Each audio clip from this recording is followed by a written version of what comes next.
السلام عليكم ورحمة الله وبركاته. الحمد لله والصلاة والسلام على رسول الله وعلى آله وصحبه أجمعين. മഹത്തായ ഈ യോഗ വേദിയിൽ അധ്യക്ഷനായി നമ്മോടൊപ്പമുള്ള ഈ മഹത്തായ സംവിധാനത്തിൻ്റെ മുഴുവൻ ഉപജ്ഞാതാവായ ഇതിൻ്റെ മുഴുവൻ സംവിധായകനായി നമ്മളോടൊപ്പമുള്ള സ്നേഹത്തിൻ്റെ ആൾരൂപമായി നമ്മളോടൊപ്പം വർത്തിക്കുന്ന ഏറെ ആദരണീയനായ മുഹമ്മദ് അബ്ദുൽ ഖാദർ ഉസ്താദ് അവറുകൾ, മറ്റ് വേദിയിൽ സന്നിഹിതരായിട്ടുള്ള ബഹുമാന്യനായ ഈ യോഗത്തിൻ്റെ സ്വാഗതം ആശംസിച്ച് സംസാരിച്ച ജനാബ് ഹാരിസ് സാഹിബ് അടക്കം വേദിയിലെ ഓരോ വ്യക്തികളെയും ഞാൻ പേർ പരാമർശിക്കാൻ മുതിരുന്നില്ല, സമയപരിമിതിയുടെ പേരിൽ. പണ്ഡിതന്മാരും നേതാക്കളുമായി ജനപ്രതിനിധികളായി നമ്മളോടൊപ്പമുള്ള ഏറെ ആദരണീയരും ബഹുമാന്യരുമായ സഹോദരങ്ങളെ, നേതാക്കളെ, പ്രിയപ്പെട്ട സഹോദരി സഹോദരന്മാരെ, നാട്ടുകാരെ, വളരെ സന്തോഷമുള്ള ഒരു സന്ദർഭത്തിൽ നമ്മളെല്ലാവരും സാക്ഷിയാവുകയാണ്. വാദിനൂർ നെല്ലിക്കട്ട ഇസ്ലാമിക് അക്കാഡമിയുടെ കീഴിലുള്ള അൽനൂർ എന്ന മഹത്തായ സ്ഥാപനം അതിൻ്റെ 15ാം വാർഷികാഘോഷത്തോടനുബന്ധിച്ച് നടത്തുന്ന 4ാമത് സനദ് ദാന സമ്മേളനത്തിൽ നാം പങ്കുകൊള്ളുമ്പോൾ അതിൻ്റെ അനുബന്ധമായി ഒരു സൗഹാർദ്ദ സാംസ്കാരിക സമ്മേളനം കൂടി സംഘടിപ്പിക്കാൻ ഈ പുതിയ കാലഘട്ടത്തിൽ സന്നദ്ധത കാണിച്ച, അതിന് മാത്രം വിശാലമായ ഒരു മനസ്സ് ഉയർത്തിപ്പിടിച്ച ബഹുമാന്യനായ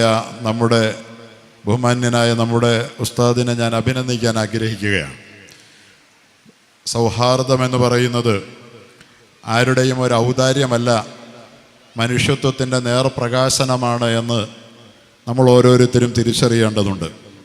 മനുഷ്യനെ സൗഹാർദ്ദമുള്ളവനാക്കി മാറ്റാൻ ഇന്ന് ബന്ധപ്പെടുന്ന ഒരു കൊടും കാഴ്ചയാണ് നമ്മൾ കണ്ടുകൊണ്ടിരിക്കുന്നത്. എന്ന് പറയുമ്പോൾ നമ്മളൊക്കെ കരുതി പോകേണ്ടത് മനുഷ്യനെന്ന് പറയുന്നത് സൗഹാർദ്ദമില്ലാത്തവനും പിന്നീട് അവനിൽ സൗഹാർദ്ദം നട്ടുവെക്കേണ്ടതോ വെച്ച് പിടിപ്പിക്കപ്പെടേണ്ടവനോ ആണോ എന്നുള്ള ഒരു ധാരണയാണ്. തികച്ചും മനുഷ്യത്വത്തിൻ്റെ പൊരുളറിയാത്തതിൻ്റെ ദുരന്തമാണത് എന്ന് പറയാതിരിക്കാൻ തരമില്ല. പ്രിയപ്പെട്ട സഹോദരങ്ങളെ, അറബിയിൽ ഒരു ചൊല്ലുണ്ട്, അത് ഇപ്രകാരമാണ്: ഒമാ സുമ്മിയൽ ഇൻസാനു ഇല്ലാ ലി ഉൻസിഹി വലൽ ഖൽബു ഇല്ലാ അന്നഹു യതഖല്ലബു. ഒമാ സുമ്മിയൽ ഇൻസാനു ഇല്ലാ ലി ഉൻസിഹി വലൽ ഖൽബു ഇല്ലാ അന്നഹു യതഖല്ലബു. ഇൻസായി മാറിയത് അവന് ഉൻസുള്ളത് കൊണ്ടാണ് എന്നാണ്. ഇൻസാനായത് എന്തുകൊണ്ടാണ് ഇൻസാനെ, മനുഷ്യൻ എന്ന് നമ്മൾ മലയാളത്തിൽ പറയുന്ന ആ പദത്തിന് അറബിയിൽ ഉപയോഗിക്കുന്ന പദം ഇൻസാൻ എന്നാണ്. നമ്മുടെ ഇന്ത്യയുടെ രാഷ്ട്രഭാഷയായ ഹിന്ദിയിലും ഇൻസാൻ എന്ന് മനുഷ്യനെ പറയും. ഈ ഇൻസാൻ എന്ന് മനുഷ്യനെ പറയാൻ എന്താ കാരണമെന്നാണ് ആ അറബി കവി പറയുന്നത്. ഒമാ സുമ്മിയൽ ഇൻസാനു ഇല്ലാ ലി ഉൻസിഹി. ഉൻസുള്ളത് കൊണ്ടാണ്, ഇണക്കം ഉള്ളത് കൊണ്ടാണ് ഇൻസിന് ഇൻസാൻ എന്ന് പറയപ്പെട്ടത്. ഇണക്കമില്ലെങ്കിൽ ഇൻസല്ല എന്നാണ് പറയുന്നത്. ഇണങ്ങാനാവുന്നു എന്നതാണ് മനുഷ്യത്വത്തിൻ്റെ ഏറ്റവും വലിയ മഹിതമായ ഭംഗി എന്ന്. അതില്ല എങ്കിൽ മനുഷ്യൻ തന്നെ ആവുന്നില്ല എന്നാണ് വളരെ കൃത്യമായി ആപ്തവാക്യം എന്നല്ല ആ പദം തന്നെ ധ്വനിപ്പിക്കുന്നത് എന്നാണ്. അപ്പം എന്നിട്ടും ഇണക്കം നമുക്ക് നഷ്ടപ്പെട്ടു പോകുന്നെങ്കിൽ നമ്മളിൽ നഷ്ടപ്പെട്ടത് മനുഷ്യത്വം തന്നെയാണ് എന്നാണ് അതിനർത്ഥം. അതുകൊണ്ട് തന്നെ ഇണക്കം ഏറെ അനിവാര്യമായ ഒരു കാലഘട്ടത്തിൽ, പിണക്കം സാർവത്രികമായി പെരുകി വരുന്ന ഒരു കാലഘട്ടത്തിൽ, വൈരവും വെറുപ്പും നമ്മുടെ സാമൂഹികമായ അന്തരീക്ഷം കീഴടക്കിക്കൊണ്ടിരിക്കുന്ന കാലഘട്ടത്തിൽ, എന്നല്ല വെറുപ്പിനും വൈരാഗ്യത്തിനും വഴക്കിനും ഭിന്നിപ്പിക്കലിനും ഉത്തരവാദിത്വപ്പെട്ട കേന്ദ്രങ്ങൾ പോലും നേതൃത്വം നൽകുന്ന ഒരു കാലഘട്ടത്തിൽ മനുഷ്യനാണെന്ന് അവകാശപ്പെടുകയും ചമഞ്ഞു നടക്കുകയും ചെയ്തതുകൊണ്ട് നാം ആരും മനുഷ്യരാകുന്നില്ല. മനുഷ്യനാകാൻ മിനിമം വേണ്ട യോഗ്യത ഒമാ സുമ്മിയൽ ഇൻസാനു ഇല്ലാ ലി ഉൻസിഹി. ഇൻസാകാൻ ഉൻസാണ് വേണ്ടത്. ആ കൂട്ടത്തിൽ ഒരു വാക്കുകൂടി പറയുന്നുണ്ട്, വലൽ ഖൽബു ഇല്ലാ അന്നഹു യതഖല്ലബു. കൽബായത് തഖല്ലുബ് ഇളക്കമുള്ളത് കൊണ്ടാണ്. ഇൻസായത് ഇണക്കമുള്ളത് കൊണ്ടാണ്. കൽബായത് ഇളക്കമുള്ളത് കൊണ്ടാണ്. മനുഷ്യൻ്റെ മനസ്സിന് കൽബെന്നാ പറയുക. കൽബെന്ന് പറഞ്ഞാൽ എന്താ? അതിങ്ങനെ ആശയങ്ങളിലേക്ക്, വികാരങ്ങളിലേക്ക് പലപ്പോഴും ഇങ്ങനെ ഇളകി മറിഞ്ഞുകൊണ്ടിരിക്കുമെന്നത് അതിൻ്റെ സഹജമായ പ്രകൃതമായതുകൊണ്ടാണ്. കൽബിനെ കൽബെന്ന് വിളിച്ചത് ഇളകുന്നത് കൊണ്ടാണ്. ഇൻസിനെ ഇൻസെന്ന് വിളിച്ചത് ഇണക്കം കൊണ്ടാണ്. എങ്കിൽ പ്രിയപ്പെട്ടവരെ, മനുഷ്യരോട് ഇണങ്ങാൻ പറയുന്നു എന്നതിനേക്കാൾ വലിയൊരു വൈരുദ്ധ്യമില്ല. ഇത് ലോകത്തത് പറയേണ്ടി വരുന്നു എന്ന് പറഞ്ഞാൽ മനുഷ്യൻ മറ്റെന്തോ ആയിരിക്കുന്നു എന്നാണ് അതിനർത്ഥം. അവനെ ഒന്ന് മനുഷ്യനാക്കാൻ വേണ്ടി നമുക്ക് മെനക്കെടേണ്ടി വരുന്നു എന്നാണ്. ഞാൻ വൈകിയ നേരത്ത് പള്ളിയിൽ ബാങ്ക് വിളിച്ചു. നമസ്കാരം തുടങ്ങി തോന്നല്ലോ സാർ, ആയിട്ടുണ്ട്. ഞാൻ ദീർഘിപ്പിക്കുന്നില്ല. ഞാൻ എൻ്റെ വാക്കുകൾ അവസാനിപ്പിക്കാൻ ആഗ്രഹിക്കുകയാണ്. ഇപ്പോൾ അതാണ് കുഴപ്പമില്ല, നമുക്ക് ഇനി സംസാരിക്കാൻ സമയമുണ്ടല്ലോ. അതുകൊണ്ട് ഞാൻ ദീർഘിപ്പിക്കാൻ ആഗ്രഹിക്കുന്നില്ല. ആളുകൾ നമസ്കാരത്തിൽ പള്ളിയിൽ കയറിയ കാഴ്ച കൂടി കണ്ടതുകൊണ്ടാണ് ഞാൻ അങ്ങനെ പറഞ്ഞത്. അതുകൊണ്ട് നമുക്ക് ഇണക്കം എന്നത് അനിവാര്യമാണ്. ഇത് പ്രസംഗം കൊണ്ടുണ്ടാകേണ്ടതല്ല. വേദികളിൽ ബഹുമാന്യനായ നമ്മുടെ അല്പം മുമ്പ് നമ്മോട് സംസാരിച്ച പ്രമുഖ പ്രഭാഷകൻ കൂടിയായ ബഹുമാനപ്പെട്ട സാറ് ശ്രീധരൻ അല്ലെ, എന്താണ്, ചന്ദ്രശേഖരൻ മാസ്റ്റർ, അദ്ദേഹം നമ്മുടെ മുമ്പിൽ മനുഷ്യൻ്റെ ഇണക്കത്വത്തിൻ്റെ മഹിതമായ ഒരു രൂപമാണ് പ്രദർശിപ്പിച്ചത്. മതജാതി ചിന്തകൾക്ക് അതീതമായി ഉത്തമമായ ആശയങ്ങൾ ഏത് സ്രോതസ്സുകളിൽ നിന്ന് വന്നാലും ഏത് ഗുരുമുഖത്ത് നിന്ന് വന്നാലും അത് മനുഷ്യനെ മനുഷ്യനാക്കി തീർക്കുന്ന, മനുഷ്യത്വത്തിൻ്റെ ഇണക്കം വർദ്ധിപ്പിക്കുന്ന ഉത്തമമായ സന്ദേശമാണ് അത് എന്നതുകൊണ്ട് തന്നെ നെഞ്ചേറ്റു വാങ്ങാൻ ശേഷിയുള്ളവനാണ് നല്ല മനുഷ്യനെന്ന് തെളിയിച്ചുകൊണ്ട് അദ്ദേഹം നമ്മുടെ മുമ്പിൽ ഉദ്ധരിച്ച പ്രവാചക വചനങ്ങൾ പലതും ഓരോന്നും ഒരു ദിവസം പ്രസംഗിക്കാൻ പര്യാപ്തമായ വചനങ്ങളാണ്. നമ്മൾ പോലും പലപ്പോഴും ആ വചനങ്ങളുടെ അകത്തേക്ക് വേണ്ടത്ര ഊളിയിട്ടിറങ്ങിയിട്ടുണ്ടോ എന്ന് നമ്മൾ ഓരോരുത്തർ ആലോചിക്കണം. ഓരോ വചനങ്ങളും ഒരു സമൂഹത്തെ എത്രമാത്രം സ്നേഹത്തിലേക്ക് ഉയർത്തിക്കൊണ്ടുവരാൻ, ഉദ്ധരിക്കാൻ പര്യാപ്തമാണ് എന്ന് വളരെ കൃത്യമായി തെളിയിച്ചു കാട്ടി വളരെ വളരെ സ്നേഹമസൃണമായ ഭാഷണത്തോടുകൂടി നമ്മുടെ ഈ സദസ്സിൽ നിറഞ്ഞു നിന്ന ബഹുമാന്യനായ ആ ഹൈന്ദവ ആചാര്യൻ എന്ന് ഞാൻ അദ്ദേഹത്തെ പറയുകയാണ്. കാരണം അത്തരത്തിലുള്ള ആളുകളെയാണ് നമ്മൾ ഹൈന്ദവതയുടെ ആചാര്യന്മാരായി കാണേണ്ടത്. വെറുപ്പാണ് എൻ്റെ നയം, വെറുപ്പാണ് എൻ്റെ ആദർശം എന്ന് പറയുന്നവരെ അല്ലല്ലോ. ഇന്ത്യയിൽ തന്നെ സമീപകാലത്തുണ്ടായ 2 വാർത്തകളാണ്.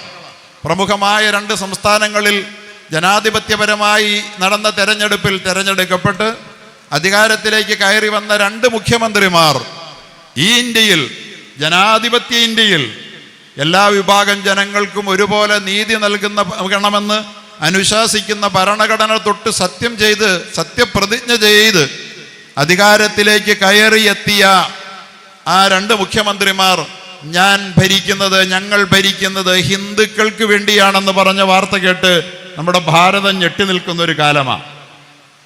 ഇത് നമ്മുടെ രാജ്യത്ത് ഒരു ഹിന്ദുവും പറഞ്ഞിട്ടില്ല. ഇക്കാലം അത്രയും നമ്മെ ഭരിച്ചവർ ഹിന്ദുക്കളാണ്. പാർട്ടി ഏത് തന്നെ ആയിക്കൊള്ളട്ടെ, ജവഹർലാൽ മുതൽ ഇങ്ങോട്ട്, ലാൽ ബഹദൂർ ശാസ്ത്രി മുതൽ തൊട്ടിങ്ങോട്ട് ആരുമാകട്ടെ, പാർട്ടി ഏതുമാകട്ടെ, ഞാൻ ഏതെങ്കിലും മതവിഭാഗത്തിന് വേണ്ടി ഭരിക്കുമെന്ന് അവർ പറഞ്ഞിട്ടില്ല.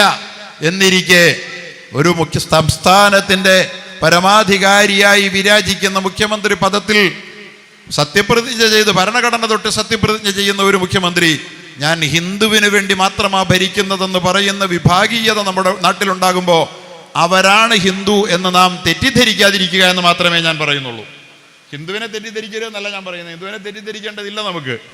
അവരല്ല ഹിന്ദു, മറിച്ച് ഹിന്ദുവിൻ്റെ യഥാർത്ഥ മൂല്യം അയം നിജ പരോവേദി ഗണനാം ലഘുഛേദസ, അയം നിജ പരോവേദി ഗണനാം ലഘുഛേദസ, ഉദാരചരിതാനാം തു വസുധൈവ കുടുംബകം, ഉദാരചരിതാനാം തു വസുധൈവ കുടുംബകം. ഞാൻ നീ, നേരത്തെ ചന്ദ്രശേഖരൻ മാസ്റ്റർ പ്രഭാഷണത്തിൽ ഞാൻ കയറി വരുമ്പോൾ കേട്ടോണ്ടിരുന്നതാ അവനിവനെന്ന്, ഞാൻ നീ എന്ന് മനുഷ്യനെ കാരണങ്ങളില്ലാതെ വേർതിരിച്ച് വകതിരിച്ച് മാറ്റി നിർത്തുന്നവൻ അവൻ ലഘുഛേദസ, അവൻ ചെറിയ മനസ്സിൻ്റെ ഉടമയാണ്. ചെറിയ മനുഷ്യൻ്റെ മനസ്സിനോളം വലുതായി ഈ പ്രപഞ്ചത്തിൽ ഒന്നുമില്ല എന്നാണ് വേദങ്ങൾ നമ്മെ പഠിപ്പിക്കുന്നത്.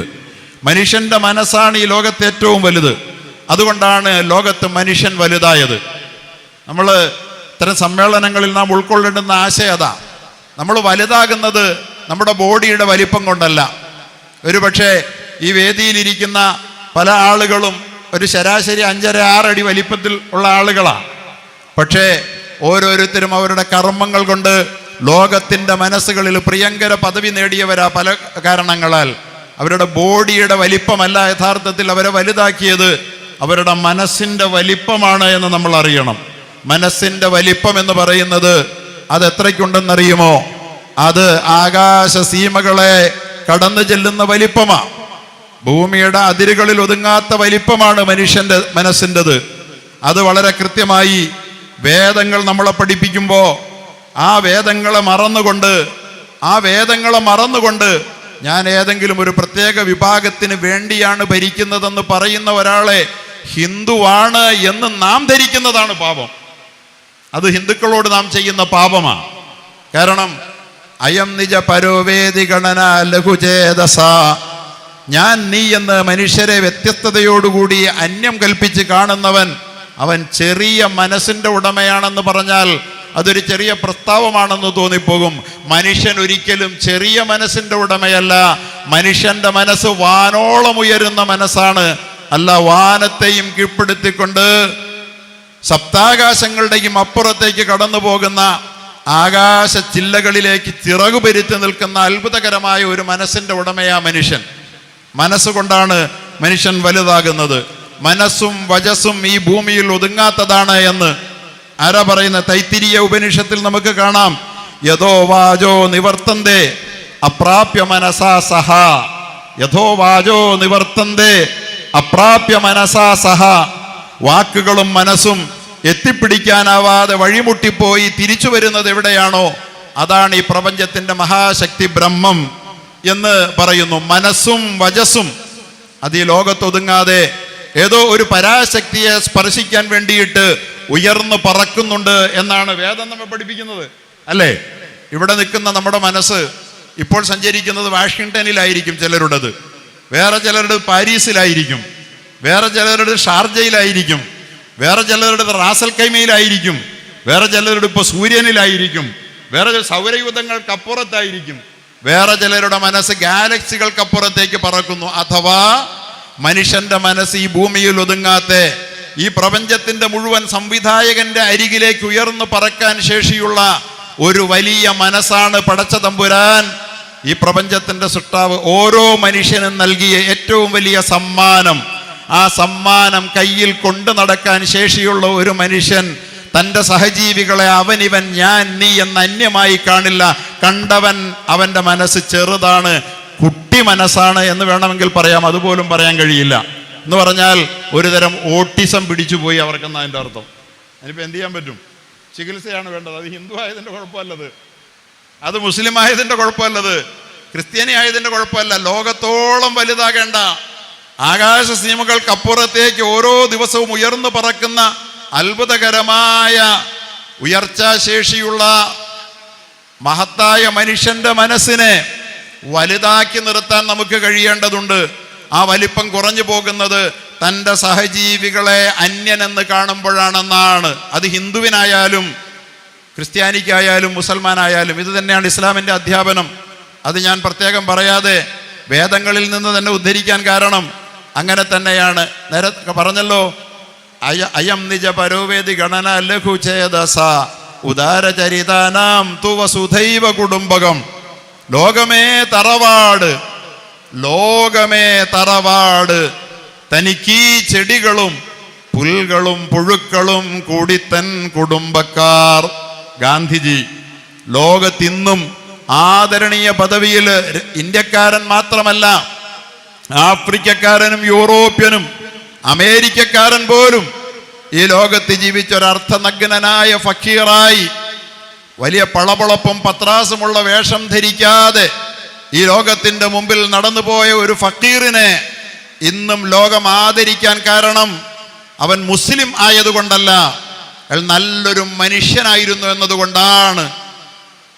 ഉദാരചരിതാനാം തു വസുധൈവ കുടുംബകം. എൻ്റെ ഗുരുനാഥൻ എന്ന കവിതയിൽ മലയാളത്തിൻ്റെ മഹാകവി വള്ളത്തോൾ നാരായണ മേനോൻ ഈ ഗുരുനാഥനെ, ഗാന്ധിജി എന്ന നല്ല ഹിന്ദുവിനെ, യഥാർത്ഥ ഹിന്ദുവിനെ, നല്ല എന്ന് പറയുന്നില്ല, ശരിയായ ഹിന്ദുവിനെ, ഹിന്ദുത്വത്തെ വ്യഭിചരിക്കുന്നവരെയല്ല, ഹിന്ദുത്വത്തെ അപമാനിക്കുന്നവരെയല്ല, മനുഷ്യർക്കിടയിൽ അന്യം കൽപ്പിച്ച് നല്ല ഹിന്ദുവിനെ പരിചയപ്പെടുത്തിയത് എൻ്റെ ഗുരുനാഥൻ ആരെന്നറിയോ? അദ്ദേഹത്തിൻ്റെ സംസ്കാരം, ആദർശം ലോകമേ തറവാട്, ലോകമേ തറവാട്, വസുധൈവ കുടുംബകം, തനിക്ക് ഈ ചെടികളും പുൽക്കളും കൂടിത്തൻ കുടുംബക്കാർ. ഈ ചെടിയും പുല്ലും പുഴുവും എൻ്റെ കുടുംബമാണ്.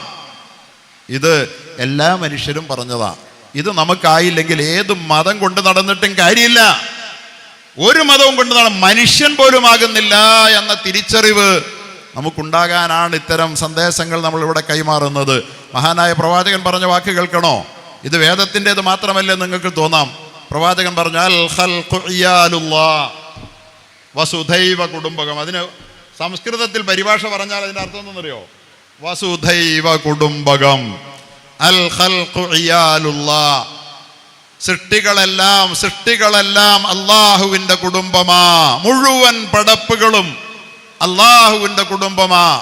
ഫഅഹബ്ബുൽ ഖൽഖി ഇലല്ലാഹ് മൻ അഹ്സന ഇലാ ഇയാലി. അള്ളാഹുവിന് അവൻ്റെ കുടുംബത്തിൽ ഏറ്റവും ഇഷ്ടമുള്ളവൻ ഒത്തിരി നിസ്കരിച്ചവനോ ഒത്തിരി നോമ്പ് വെച്ചവനോ ഹാജിയാര് പട്ടം പേറി നടന്നവനോ പോലുമല്ല. തൻ്റെ കുടുംബം, മുഴുവൻ സൃഷ്ടികൾ ഉൾപ്പെടുന്ന തൻ്റെ കുടുംബത്തിന് അധികം ഉപകാരം ചെയ്തവൻ ആരോ അവനാണ് കൂടുതൽ പുണ്യം, കൂടുതൽ ഉപകാരം.